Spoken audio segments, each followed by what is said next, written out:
I'm praying that none of my league mates watch this video because I'm going to be giving you my exact strategy that I'm going to be taking in my 2024 redraft leagues. Listen, we're going to be diving into my running back, wide receiver, tight end, and quarterback strategy and giving you a mock draft so you can see exactly what I would do if I was in your draft. So hit that like and subscribe button as we're on the way to 3,000 subscribers. Starting it off with the running back strategy. I put out a video about a week ago talking about elite upside league winning type running backs. Now, highly recommend that you go watch that video, but we will kind of give you the high end points in this video. But let's talk about the three main strategies that people are taking with their running backs. Now, the first strategy is to go double hero RB. What double hero RB is you in the first 5 rounds getting 2 elite level running backs to add to your team. Now, in previous years, robust RB has been one of the most popular formats to do where you're absolutely hammering the running back position. I used to do this back in the day. Running back round 1, running back round 2, running back round 3. But as we have found, there's a lot of data to suggest that that is not optimal, and we'll dive into that data in a little bit. Now, double hero RB, like we said, you're drafting 2 running backs in the first round.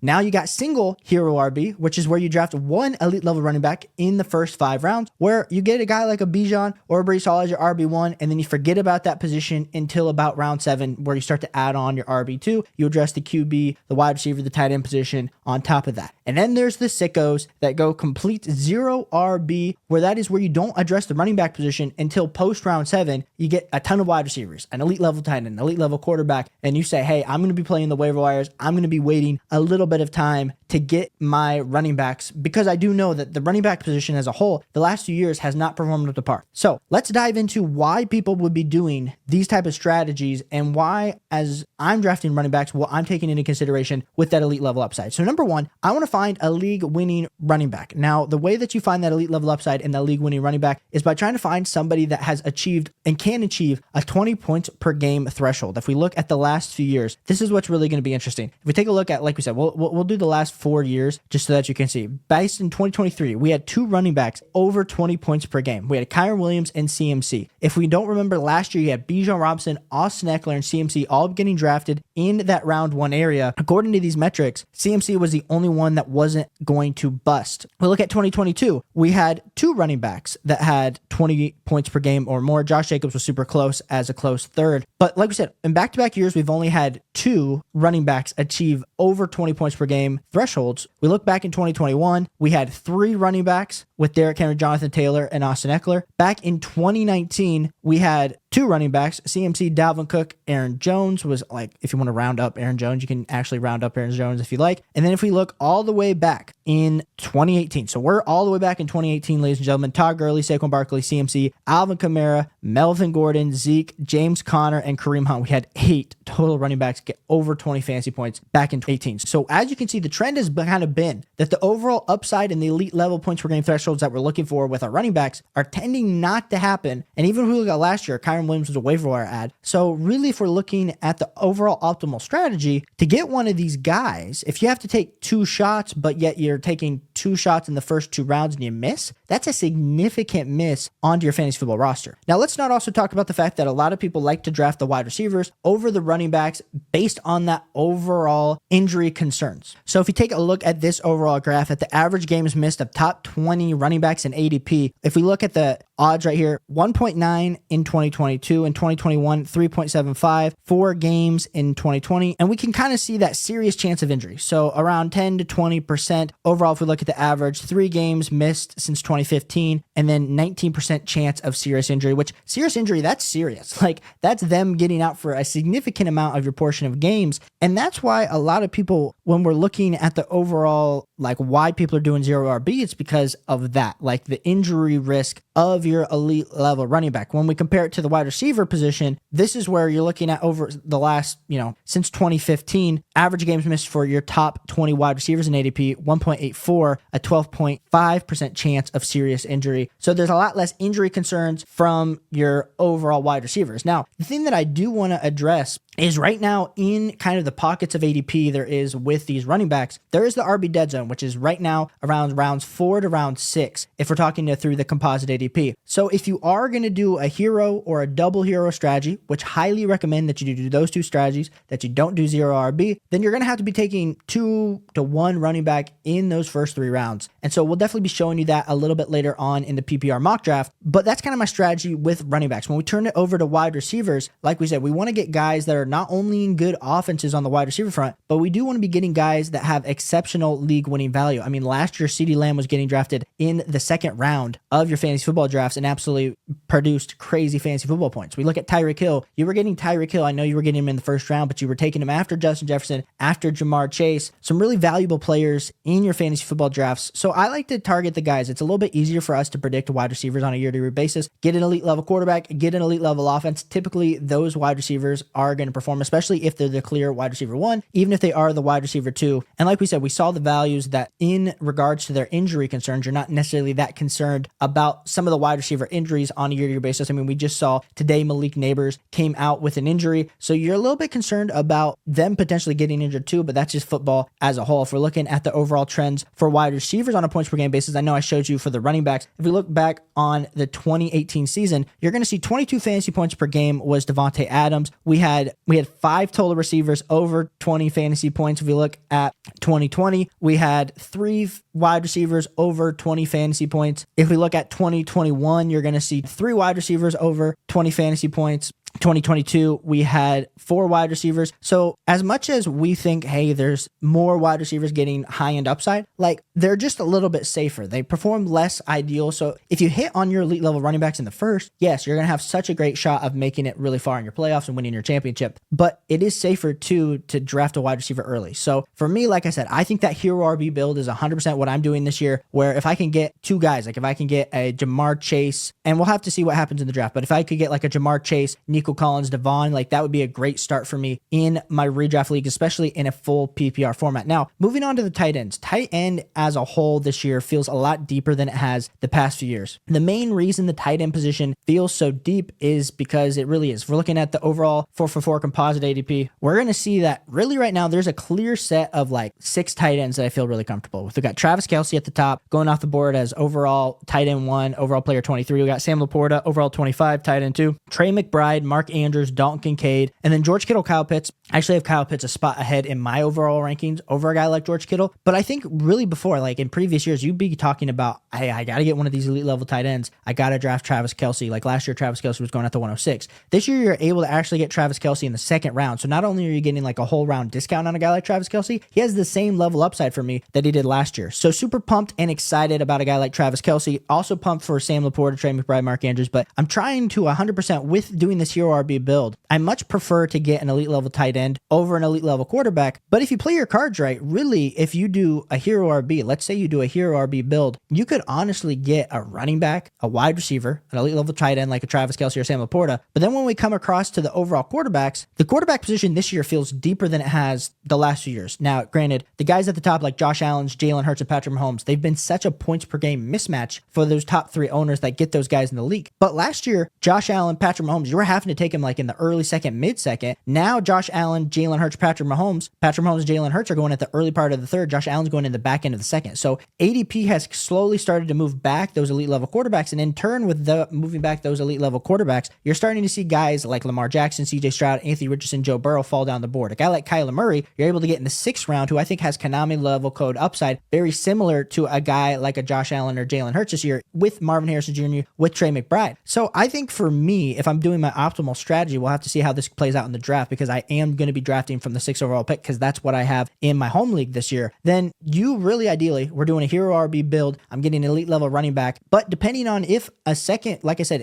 I've seen some drafts where you're able to get a Jonathan Taylor and a Saquon Barkley falls to you in the second, or you're able to get Saquon in the first and like Jonathan Taylor, like especially on the back end. In those cases, I would just go double hero RB, but I'll say this, double hero RB is the farthest I would go. I would take 2 running backs in the first 7 rounds, no more, no less. And if not, I'd just be taking 1. So let me know if this helps you when we're talking about the overall strategy. But let us jump into this mock draft and we'll kind of walk through what I would be doing in my strategy. Here we are drafting from the 106 and let us see what falls to us. We got CMC, CeeDee Lamb, Tyreek Hill, Amon-Ra St. Brown, and Jamar Chase off the board. And when I'm sitting here, honestly, at the 106, do I love a guy like Justin Jefferson, Bijan Robinson, Breece Hall? I love all those guys. But in this case, I want an elite level wide receiver, and Justin Jefferson is that to me. I could have gone with a Breece Hall, gone a little bit of a hero RB build, but we'll see what falls back to me in the second round. We got Breece Hall, AJ Brown, Bijan, Puka, Marvin Harrison at the 2-2. That's always an interesting one. Jonathan Taylor, would have loved if Jonathan Taylor fell to me.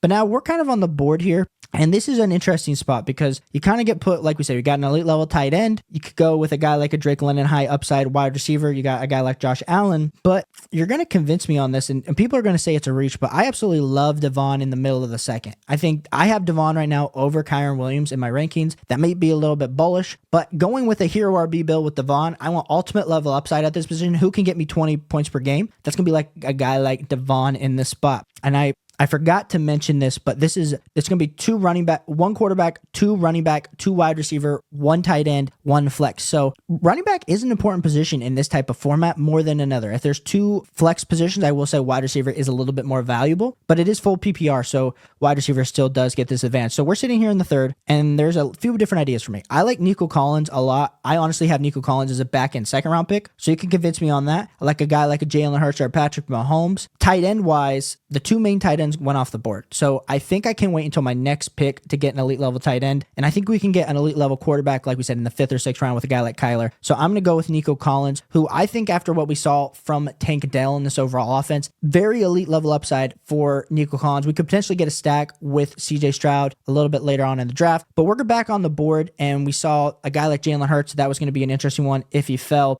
But we're sitting here and we got 2 elite level wide receivers, in my opinion. We got our hero RB build, so we're not going to worry about the running back position until the 7th round. We need a tight end, and we're looking at a guy like a Trey McBride, or we're looking at a guy like a Mark Andrews. And not that I always like to stack my tight ends, but I do have Trey McBride after what we saw. I'm not scared of Marvin Harrison Jr. taking away targets. I think that's only going to help Trey McBride in this overall offense and another year healthy for Kyler Murray. So we'll go with Trey McBride at the 4-7. So we got our elite level tight end, we got 2 wide receivers, and we got Devon. We'll see what falls back to us. I'm glad we didn't wait on tight end because Mark Andrews and Dalton Kincaid are off the board. And we're back on the clock here. And we're going to continue with this hero RB build. We already got Nico Collins.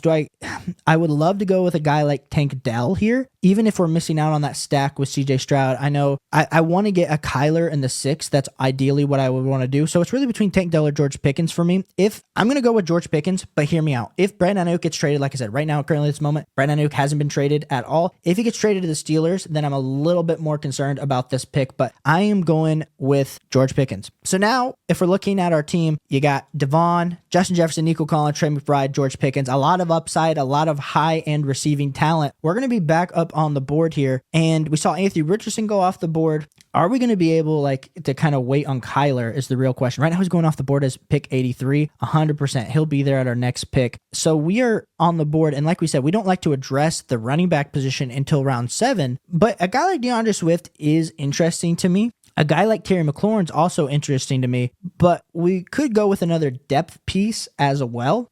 This is an interesting one because, like we said, we're only starting 1 flex. So you do want that running back upside at your RB2 position. I think we can get some good level wide receivers a little bit later. So we'll go with a guy like DeAndre Swift in these settings. Like I said, the settings of getting 2 flex versus 1 flex in a full PPR, that's enough to kind of determine for me. We see Joe Burrow go off the board, and our man Kyler falls right into our lap. Kyler Murray, welcome to the squad. We feel great. We get the stack not only with Trey McBride, we get the elite level Konami code rushing upside. I'm liking our team. I'm liking our depth. And so now, as we've kind of fulfilled the starting lineup, we didn't necessarily need to go running back with DeAndre Swift. We probably could have taken another wide receiver. But when we're sitting here late in this draft, we're looking at guys like Alad, Jonathan Brooks, Deontay Johnson, high-end upside here. If anyone's been tuning into the channel, everyone knows I love some Deontay Johnson, but I do think the overall upside here on this team is going to be with Alad, who slides pretty much into that overall wide receiver 1 spot for the Los Angeles Chargers. I like in a full PPR format that he could be a little bit more like of a bigger Hunter Renfrow. We're back on the clock. And we need to also think about potentially some upside shots at running back. I do like a guy like Trey Benson. I don't know if Trey Benson is going off at pick 106. He's probably going to go by the time we go next. Looking at wide receiver, it gets pretty dull, but I do like some potential options a little bit later. A guy like a TJ Hawkinson, especially if you feel like you didn't get an elite level tight end, I do like almost double tapping a guy like TJ Hawkinson to get a little bit later in the draft. But here I will go with Trey Benson. I want that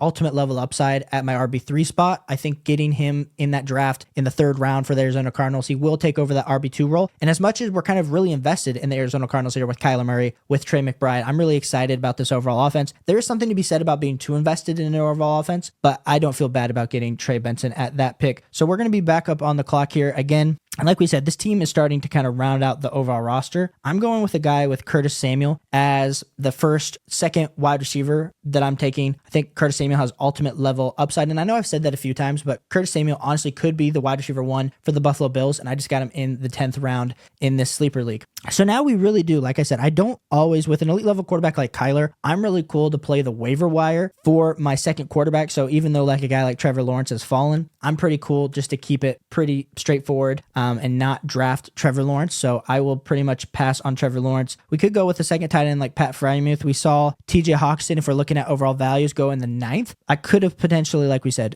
if he would have fallen to the 10th, that would have been an interesting one for me. But here I will I'm going to end up taking Jacoby Myers, because Jacoby Myers, as much as I love Brock Bowers, Jacoby Myers showed that he can produce fantasy football success, was a high-end wide receiver 2 last year on a points per game basis. And a lot of people just aren't respecting my man's game. So we have 2 more picks before we got to get a kicker and a defense. And like we said, we kind of went with this hero RB build. So our second running back is DeAndre Swift. Our third running back is Trey Benson. We do need a few more shots. I'll take a shot on a guy like Rico Dowdle, who honestly is potentially going to be the RB1 over Zeke in this Dallas Cowboys offense. I don't care if he's the RB1. I don't care if he's the RB2. He's going to have a little bit of upside. And we'll take another running back, another late round shot, because there's nothing like getting some of these running backs that could potentially start for us for a few weeks. And I'm going to take, this is going to seem like a reach, ladies and gentlemen, but I do like Tyrone Tracy. I think he has the chance as the RB2 in this Giants offense that's probably not going to be super good, to at least have some weeks where if something were to happen to Devin Singletary, he could absolutely show out. A guy like Tyler Algier, Marshawn Lloyd is more of like the RB3, so I was a little bit concerned about that. And then, of course, we're just going to round out our team. I prefer to get defense before kicker because kicker is kind of what it is, but we saw the Jets have such a good defense, and we'll round out this draft with a kicker. So looking at this overall team, we got Kyler Murray, Devon, DeAndre Swift, Justin Jefferson, Nico Collins, Trey McBride, George Pickens, Carlson, Jets, Ladd McConkey, Trey Benson, Curtis Samuel, Jacoby Myers, Rico Dowdle, Tyrone Tracy. I think we got enough level upside. I mean, the fact that we waited on quarterback, even though we did a hero RB build and we were still able to get a guy like Kyler, absolutely incredible for me. We got the ultimate level upside of Devon. Does he have that similar type of 20 points per game upside that we were talking about a little bit earlier when we were looking for those hero RBs? He does. DeAndre Swift, we saw in the preseason, he has that pass catching ability that we really didn't see last year for the Philadelphia Eagles. Justin Jefferson, dark horse to be the wide receiver 1. I feel like people are disrespecting my man, even though he put up tons of fantasy points per game last year with really crappy quarterback play. Post Kirk Cousins, Nico Collins, a lot of people are worried about Tank Dell, about Stephon Diggs. Trey McBride, got really great value on him. So let me know what you think of this team. Let me know what you're doing. What's your strategy? Are you doing zero RB? Are you doing hero RB?